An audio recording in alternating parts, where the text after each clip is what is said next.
Hello, beautiful souls, and welcome back to my podcast, or welcome to my podcast, Rewire to Inspire. I am your host, Jessie Brown, and I am very excited to be jumping on the microphone with you all for episode number 180. We made it to 180. So exciting. I'm so excited to jump on here.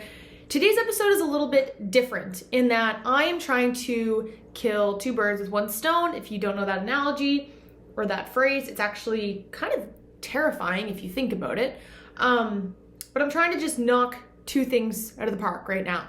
So when you guys are listening to this, it will be Thursday, November 23rd when this episode is being released. The day prior, the Wednesday, so the 22nd, I am a keynote speaker for a youth mental health summit. And so I've been practicing my speech this morning, going through my slideshow, doing all the things, and I figured I need to record a podcast episode and I need to practice. Why don't I practice by recording my podcast episode so that you guys also get to hear what my keynote is going to be on? And in actuality, what's amazing about all this is the reason that this keynote opportunity even came to fruition is because of my podcast. And so I think that it's really valuable information that is really what kickstarted my podcast in the first place, which is around the idea of self-love. You guys know, if you've been listening for a while, or if you're new, self-love is what drives and motivates me to jump on this microphone every single week. It is something that I struggle with sincerely. I have struggled with for most of my life, as long as I can remember, which you guys will hear in my keynote. I have struggled with throughout my life, and I definitely still struggle with to this day. But it has definitely taught me a lot about life. And it has taught me what I want to educate our youth about. And so I was very excited and honored when I was given this opportunity to be able to speak in front of a crowd of almost 200 people, a room of various youth from different high schools around the New Brunswick district. And I'm just really excited and honored and wanted to extend that information with you guys as well. So without further ado, I'm going to bring up my PowerPoint at the same time as giving this, which is a little bit different for me. I'm not going to be sharing it on the screen, but I'm just going to have it in the background. So if you're watching video and you notice me looking a little bit different than usual, that's what's going on. If you're listening to audio, you definitely shouldn't notice any differences, but I'm going to go through this the exact same way as I would if I was there in person. So without further ado, let's jump into number 180. So the name of my presentation is How Our Internal Dialogue Shapes Our Life, the Importance of Self-Love. I want to first start off by encouraging you guys to ask yourself if you've ever told yourself something negative. Maybe you've told yourself, why does no one like me? Can nobody tell that I'm hurting?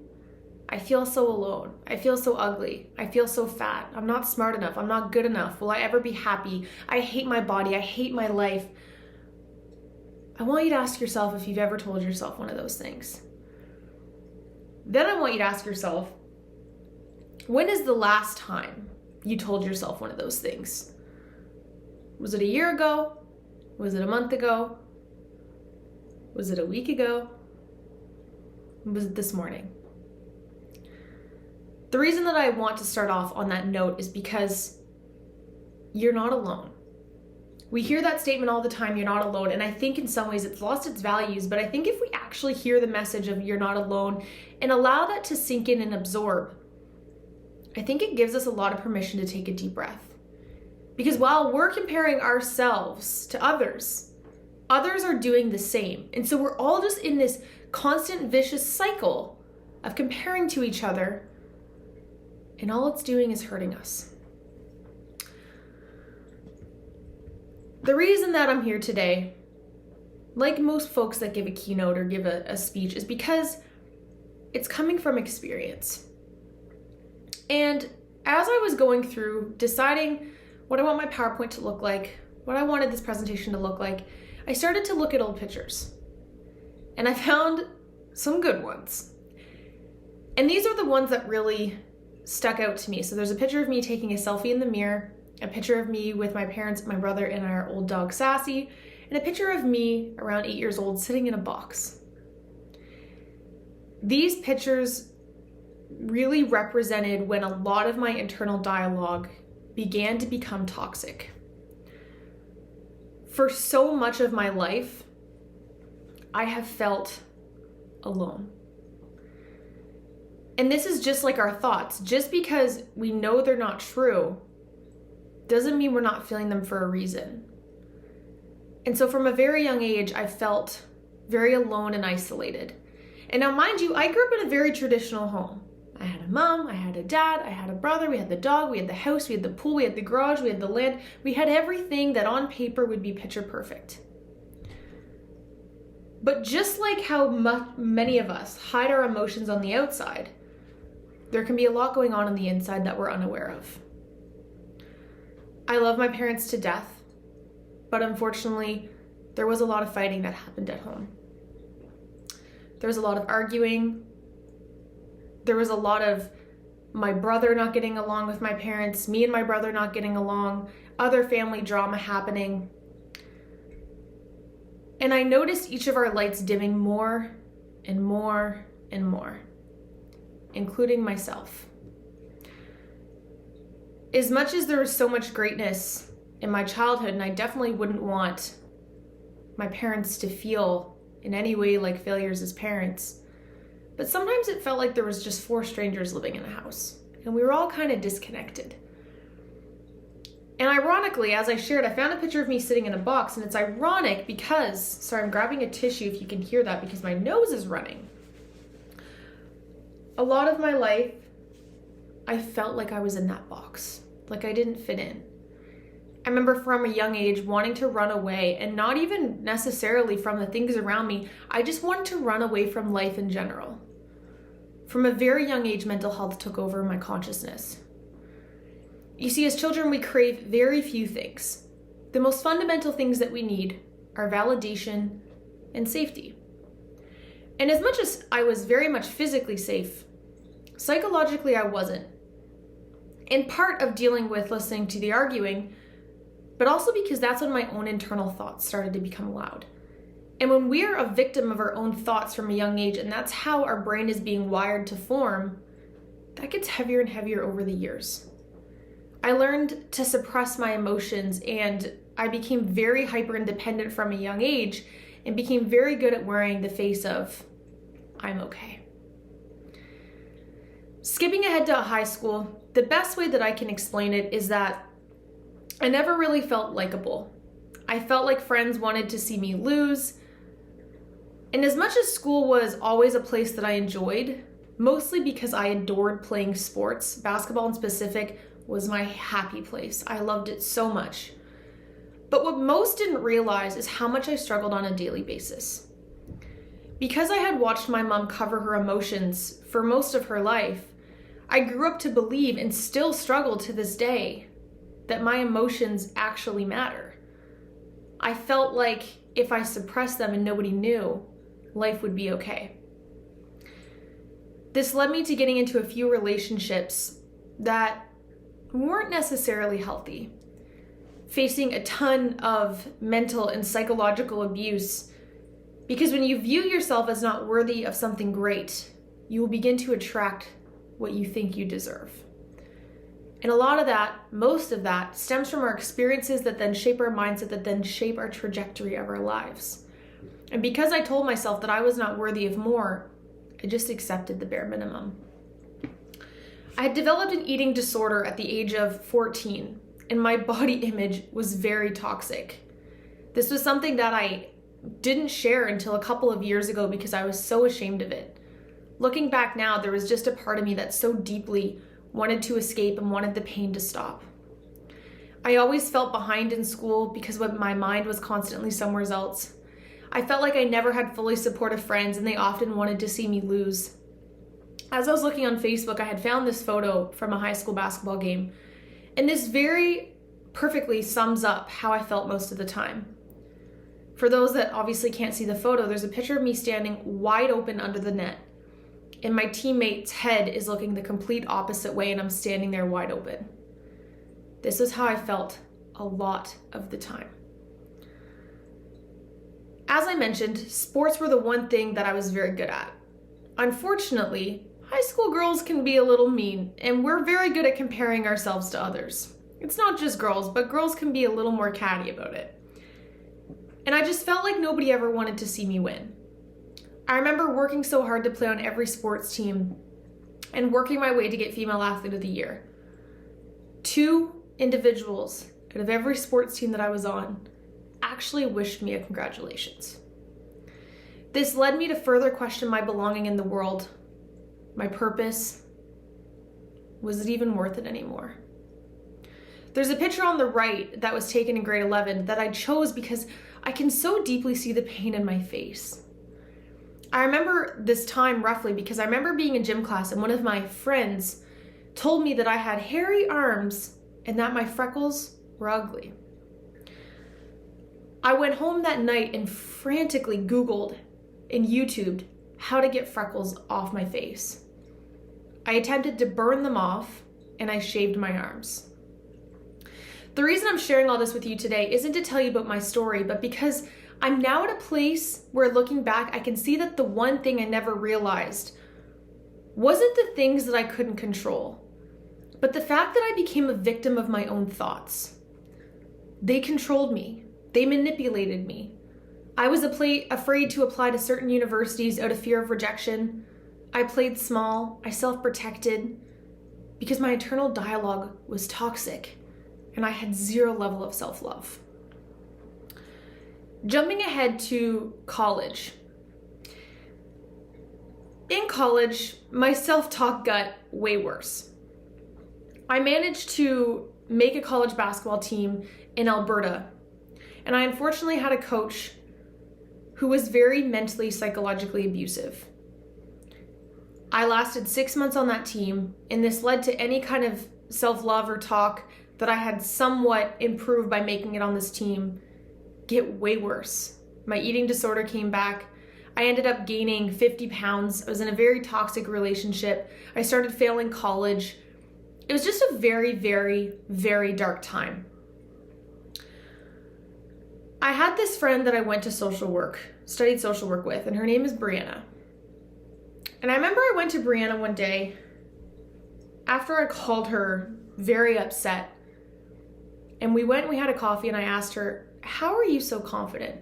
Brianna's one of those people that could light up a room just by walking in. She's a positive light, a beautiful soul, and somebody that I just really, really looked up to. And I said, how are you so confident? What is your secret? And she said, I look in the mirror and I tell myself kind things. I'm aware of my internal dialogue. And that was the first time ever in my life that it was brought to my awareness that our internal dialogue matters. Here's the thing. There's a multitude of reasons why people don't love themselves. The number one reason, comparison. We compare ourselves to false expectations. Social media, TikTok, editing, filters, AI, all these things manipulate our brain into thinking all the time we're not good enough. If I don't have the coolest clothes, if I don't have the coolest gadgets, if my hair is not a certain way, if I don't have the nicest accessories, we have all this pressure on us to be a certain thing. That was not the case for our minds a century ago. We are living in such a fast-paced society where we are constantly comparing and our brain cannot keep up. We spend way more time focused on the outside and not enough time looking in. We are on our phones way too much, distracted. We don't have time to go within. And so then when it's silent and we're left with our thoughts, guess what? They start to manipulate us. The second reason is society's told us, for some dumb reason, that it's selfish to love ourselves. Selfish to love the one person that you are going to be with for the rest of your life, which is you. And the third thing is it's a lot easier to be negative than it is positive. Our brain is wired and actually is roughly 80% negative out of ways to protect us. And so with these three things stacked on top of each other, no wonder we live in a society where people struggle with self-love. I wanted to quickly show the cycle of our thoughts and how much power they have and how much they will reiterate themselves until we consciously do the work to change them. Because when we have a negative thought, what does it do? It creates doubt and it creates worry. It makes us feel icky, uncomfortable, anxious, depressed, whatever. Then that affects what we do and how we show up. It then demotivates us and it confirms all of our negative beliefs. A thought becomes a feeling, which becomes an action, which becomes a result. And so if we've constantly told ourselves, I am dumb, I am not worthy, I could not, we will not take action to change what that looks like, and we will reiterate that to ourselves. It's called a self-fulfilling prophecy. But that doesn't mean that that's your only truth. That's just the only evidence you are showing your brain. The reason I'm so passionate about self-love is because the way you talk to yourself in that inner dialogue is gonna happen from the time we're born to the time we pass away. It is one of the few things in life that we can have control of. It is one of those things in life that once we start to become aware of it and we can change it, watch your whole life transform. We have something called neuroplasticity in our brain, which is basically our brain's process of being able to rewire itself. My podcast is called Rewire to Inspire, because once you begin to rewire your thoughts and change the trajectory, you can change the way you live and you show up in your life. Negative self-talk does the exact same thing. It reiterates all those beliefs that you've once told yourself, either based on experiences or narratives you've told yourself. My background's in social work, and I have over 2,500 calls under my belt. And the one thing, the main theme that stuck out with every single client was the stories that they kept reiterating to themselves. Now, I don't want to diminish people's traumas, people's experiences, and where that self-talk comes from. But as long as we tell ourselves a story and we stay on that same page, we will show up the same over and over and over again. The good news is we can change this. I don't come up here to scare you. Come up here to raise awareness of something that is super important. When we as a committee were talking about the main themes that affect and control us and is wrong, not wrong in our society, but are the most common themes we're seeing.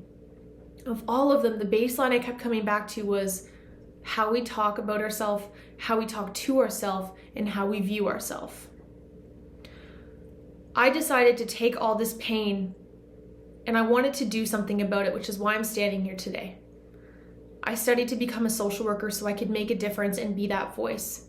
I decided to start a podcast so I could talk about these issues that are so stigmatized and suppressed because they're hard to talk about. But the good news is that not only can I do something, but we can do something. There's so many things that you could do that I decided to write down a multitude.